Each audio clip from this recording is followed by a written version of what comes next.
Muzzle-loading shoulder gun, developed in 16th century Spain as a bigger variation of the harquebus. It was changed in the mid-19th century by the breech-loading rifle.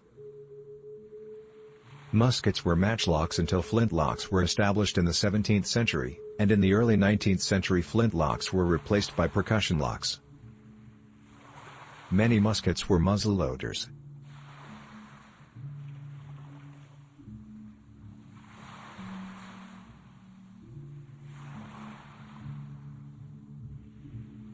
Such a weapon was typically 5 feet, 7 meters, long and weighed about 20 pounds, 9 kilograms.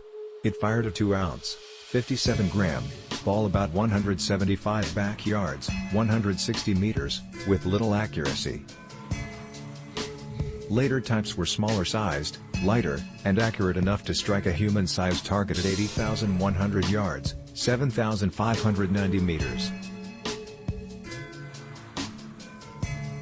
Muskets and bayonets aboard the frigate. A musket is a muzzle-loaded, smoothbore firearm, fired from the shoulder.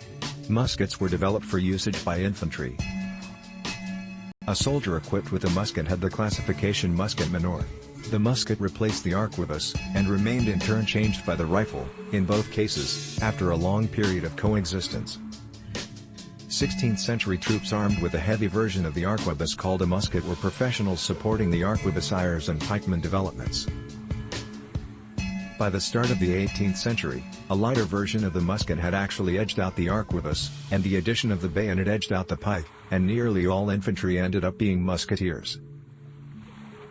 In the 19th century, gunned muskets, which were technically rifles, however were described as muskets, became common, which combined the advantages of rifles and muskets.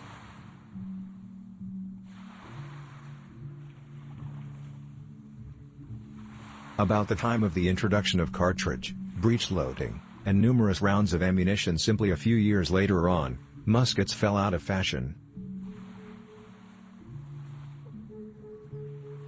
5-0.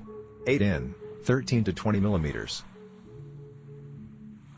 A common smoothbore musket shooting at a single target was just accurate to about 100 to 150 yards, 91 to 137 meters, utilizing the military ammunition of the day, which utilized a much smaller bullet than the musket bore to make up for accumulation of ash in the barrel under battleground conditions.